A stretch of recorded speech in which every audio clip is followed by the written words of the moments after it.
I was standing outside my own kitchen window, watching my dying wife dance with a glass of wine in her hand while our daughter cried in the other room. I'd spent 2 years working double shifts to pay for her miracle treatments, but the only thing she was actually sick with was greed. I didn't confront her right then, because I realized that to win this, I had to let her believe her lie was still working. My name is Mark. I'm 42 years old, and for the last 15 years, I've worked as a structural inspector in Chicago. My job is literally to find the cracks in things, to figure out if a foundation is solid or if the whole thing is waiting for a reason to fall apart. Ironic, I know. I've always been the kind of guy who values stability. I'm not loud, I don't need the spotlight, and I've always believed that when you give your word to someone, it's a contract written in stone. I grew up watching my dad work 2 jobs without a single complaint, and I carried that same provider mentality into my marriage with Sarah. We were married for 12 years. We have a 10-year-old daughter, Maya, who is the absolute center of my universe. When Sarah and I divorced 2 years ago, it wasn't because of some explosive affair or a massive blow-up. It was just a slow, grinding erosion. She wanted a life I couldn't build fast enough, and I wanted a peace she didn't seem to value. We settled on a grueling alimony and child support arrangement because I wanted Maya to stay in the only home she'd ever known. I moved into a small 1-bedroom apartment, picked up overtime shifts, and lived on coffee and frozen dinners just to make sure their lives didn't change. 6 months ago, Sarah called me. Her voice was different, thin, fragile, stripped of its usual sharpness. She told me she'd gone in for a routine checkup and they'd found something. Stage 2 triple-negative breast cancer. I remember sitting on the edge of my twin-sized bed, staring at the peeling wallpaper, feeling like the air had been sucked out of the room. Despite our history, Sarah was the mother of my child. I told her right then and there not to worry about the money. I told her I'd cover the medical gaps, the mortgage, and the extra help she'd need around the house. I doubled my hours, working 12-hour shifts on freezing construction sites, my bones aching every night. Also, she could focus on fighting. She started wearing head wraps. She looked pale, exhausted, and always had a bottle of heavy-duty painkillers on the counter when I dropped Maya off. I felt a weird sense of purpose, like all my hard work was finally serving a higher cause. I was the bridge keeping my family from collapsing.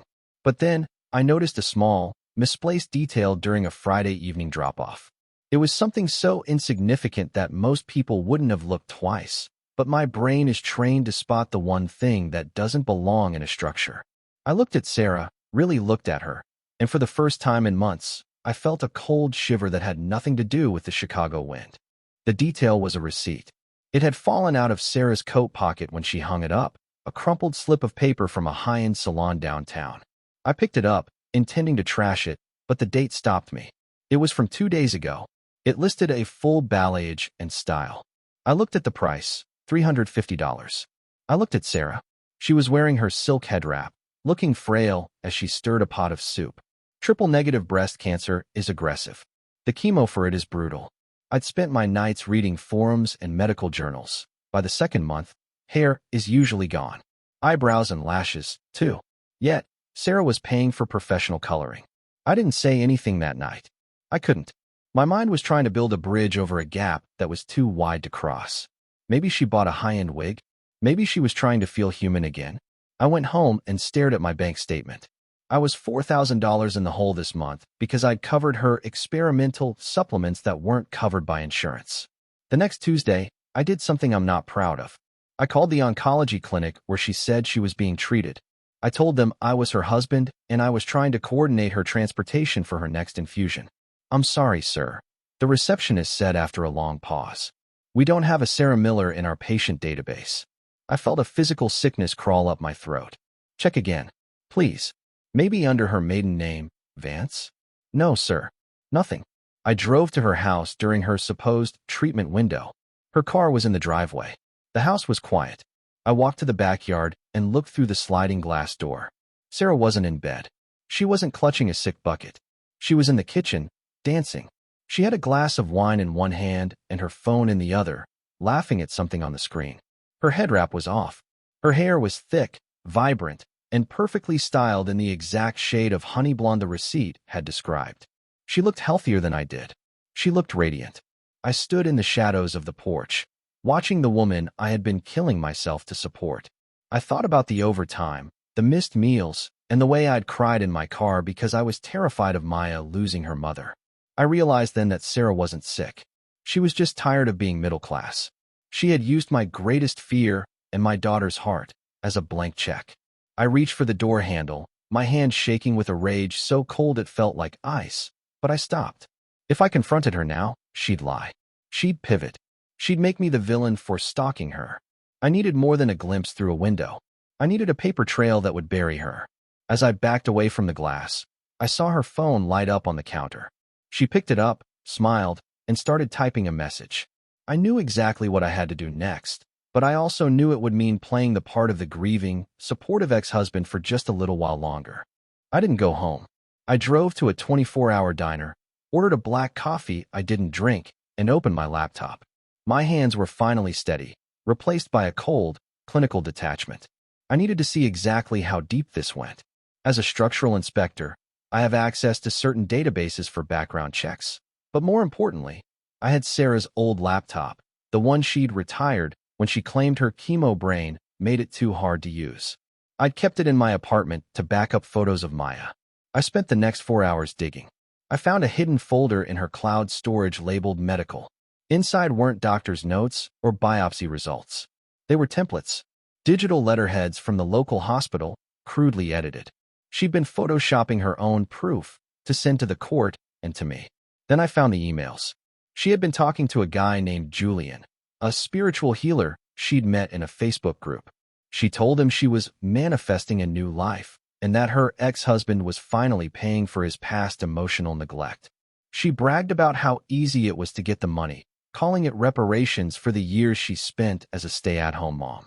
The most gut-wrenching part wasn't the money, though. It was a sent message to her sister. Maya thinks I'm sick, so she's being an absolute angel. She's doing all her chores without asking. It's actually nice to have some peace for once. She was using our daughter's grief and fear as a tool for household management. The next morning, I went to work like nothing was wrong. I stood on a girder 30 stories up, the wind whipping at my jacket, and I realized I couldn't just stop the payments. If I stopped, she'd drag me back to court for contempt, claiming I was abandoning a dying woman. I'd be the monster. I had to let her play her hand until I could fold the whole table. I called her that afternoon. My voice was thick, practiced. Hey, Sarah. I've been thinking. You've been through so much. I want to set up a dedicated medical trust for the next round of treatment. I'm going to take out a personal loan so we don't have to worry about the bills for the rest of the year. I could almost hear the smile in her voice. Oh, Mark, that's so incredibly kind. I didn't want to ask, but the new meds are so expensive. I know, I said. I just need one thing. My bank needs a verified, signed summary of your current treatment plan and a direct billing contact at the oncology center to approve the loan.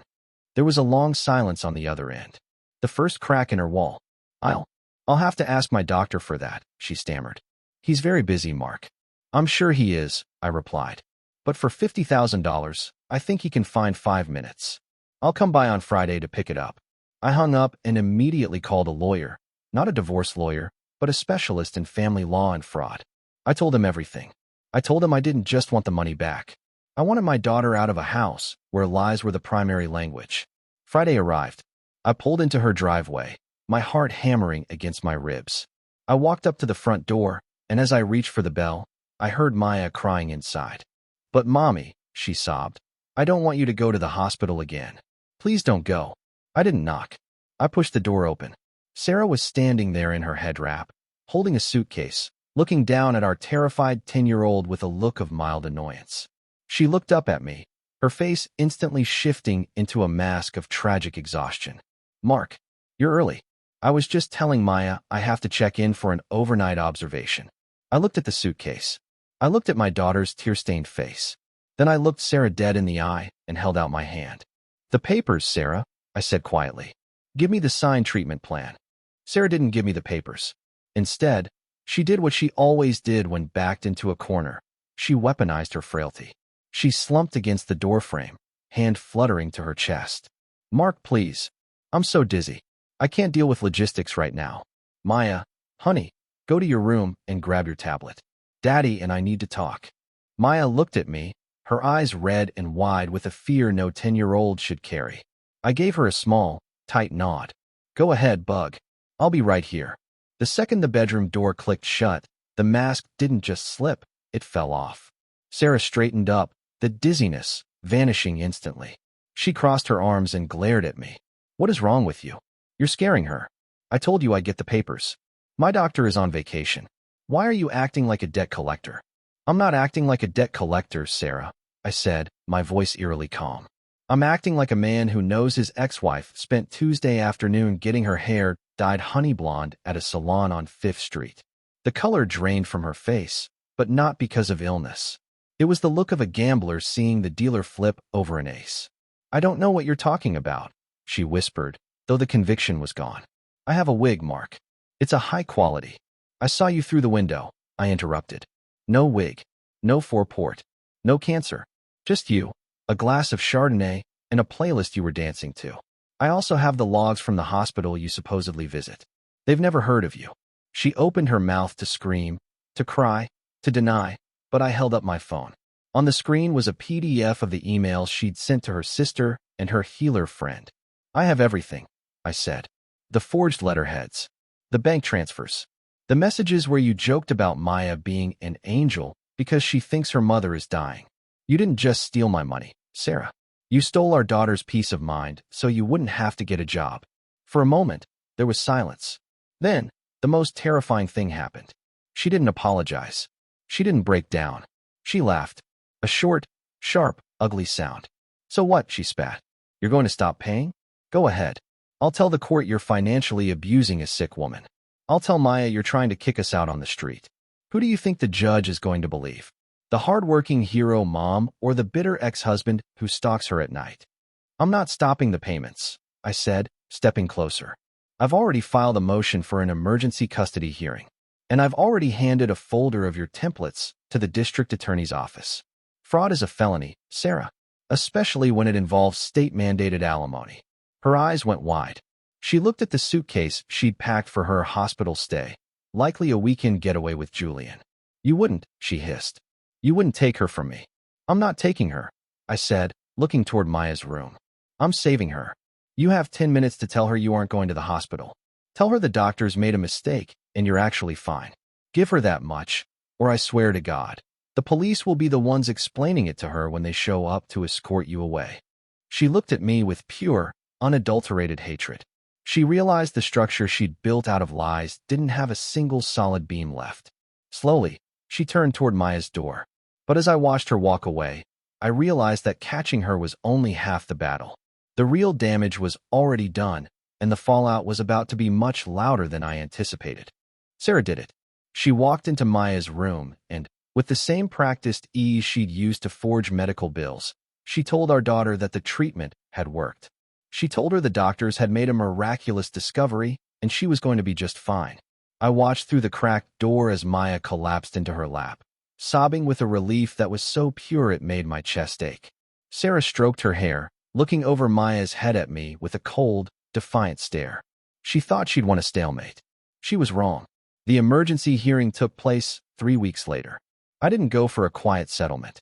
I presented the metadata from the forged files, the bank statements showing her medical expenses were actually spent on luxury skincare and weekend rentals, and the testimony from the clinic.